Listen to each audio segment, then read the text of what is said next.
welcome to Julian's House of Furnace Noises. Today we're here to talk about something that I have been very excited to talk about for a while, and I finally captured the footage to aid in talking about it, and that is writing compelling side characters. Now this is going to sound a little bit like bragging, but I just want to tell you where I'm coming from as far as writing characters goes.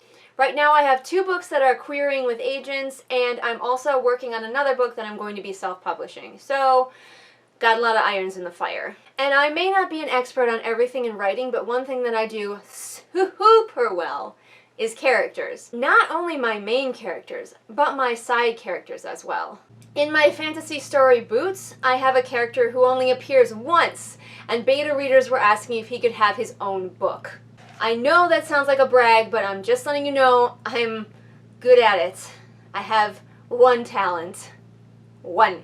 So we're going to talk today about methods that I use to make side characters interesting, and we're also going to use the help of lesser known but still wonderful Disney movie, Atlantis. Because it has a lot of side characters, and even though they are pretty shallow and don't get a lot of screen time, the movie still does a pretty good job of making you interested in them and want their stories as well. Got them all. Best of the best. Let's talk about how I do it. Let's talk about how Atlantis does it. Let's talk about how to make your reader want a story about that side character that you've written. You do have to be careful, however. It is a tightrope you have to walk of not making the side characters so interesting that they overshadow the main character. That's not really what this video is going to be about, how to prevent that. It's a calibration you kind of have to learn. I've got my bullet points written down here. They are in no particular order. Let's talk about how you make that side character interesting. First of all, physical appearance. The first thing you may notice about all of the side characters in the expedition team in Atlantis is that they are all very different looking, and their appearances are all very striking. Now you may be saying, but Julian, this is a book. Unless it's a picture book, I'm not going to have pictures of these characters. But you can still use descriptions of appearance to make these characters interesting to your readers. Now, don't go crazy. I like to use my rule of 3. I describe 3 things about a person and then stop there and then maybe come back and pick up more things later on. But you can give them things that make them distinct, like the doctor, sweet. He's very tall and muscular. Or Mole, he's rotund and short. Use visual things to make the side characters stand out. And make sure that you're making them stand out to both the reader and the main character, your viewpoint character. Here's a big one. This is one that I use all the time. Now that you've got their appearance, you need to give them some personality traits. And I like to pick at least 2, because they're a side character, they really don't need a lot, at least 2 personality traits that don't match. Not only maybe don't match their appearance, but don't match each other. For example, you could have a bookish character, but then later the main character finds out that this side character also loves to go on adventures and fight with swords. In my latest book that's going to be self-published, I have a character who appears in like 3 scenes, who initially the main character takes to be kind of an introvert, a bookworm, somebody who doesn't like the outdoors, but later she finds out that he loves horseback riding, and it doesn't fit with the other things she has learned about him. So give them at least 2 personality traits that don't go together. I just like to blow things up. Come on, Benny. Tell the kid the truth. My family owned a flower shop. We would sell roses, carnations, baby's breath, you name it. The next thing you want to nail is voice. I'm talking about the way the character speaks and thinks that is different from the main character. If they do a lot of speaking, you can make sure that they talk differently or have a different background from the main character. All of the characters in Atlantis heavily rely on that because they all have voice actors to help them. Their distinctive voices help us form more opinions about them and help us decide whether we like them or not. And the voices can be contradictory too. Like Mole is French, and we think French, oh, posh, yes, very upper crust, but he's sleeping in a hole that he just dug for himself in the dirt. So that is one way that you can have a contradiction. And contradiction makes your side characters interesting. Another thing that you can do with your side characters is give the reader a little taste of backstory. I mean just a little taste. Perhaps they mention an overbearing parent or a sibling that they love.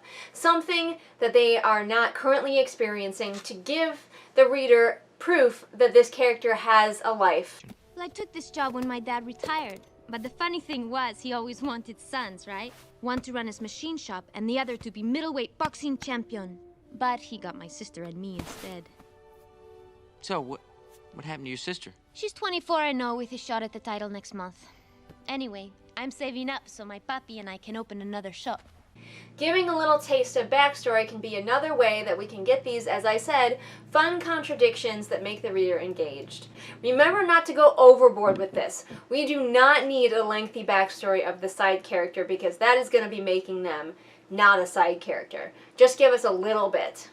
And finally, the character should have an interest outside of what the main character is doing. If you want to make somebody feel like a real person really quickly, which I'm always interested in doing, they've got to have other shit going on. It can't just be all about the main character and what they're doing.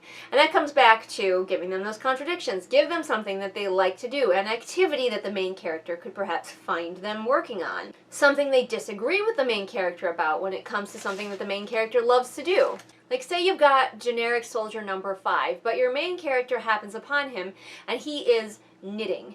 He's got an activity, and not only does he have an activity, he's got an activity that contradicts what the main character may have thought of him as soldier number 5. It's brief, it's there, but it humanizes the character very quickly. There you go, guys. Those are all my tips. I'm sure there are probably more. If I have more, I'll add them on or put them in the doobly-doo. But my tips for making engaging side characters quick, easy, this is how you make them seem human and make your readers go, hey, can I have a whole story about that guy who is in here for like 10 minutes, please? Now make sure though that your side characters don't overshadow your main characters, or else you should just be writing the book about them instead. And it's also very useful if you want that character to die for the pathos, if the reader feels like they've connected with him. And like I said, you can do that in very few scenes if you do it right. Okay guys, that's all I have for this video. If you liked what you saw here, I have so many more on my channel, so many more. So go check them out, they're all in playlists, easy to binge. If you must have brand new videos, they come out every Monday and Friday. All the links to my social media are in the doobly-doo for ease of your clicking. And if you want even more videos, you can support me over on Patreon, where for as little as $1 a month, you can have access to exclusive videos not seen here on the regular channel. I will see all of you again next time with whatever it is I happen to be doing next time. Bye! Thank you everyone for watching that video. You guys rock, but you know who rocks even more?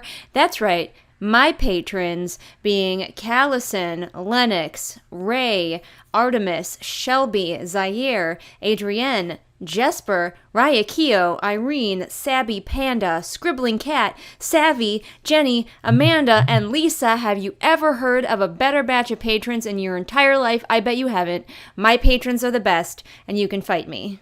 What's Mole's story? Trust me on this one. You don't want to know. Audrey, don't tell him. You shouldn't have told me, but you did. And now I'm telling you, you don't want to know.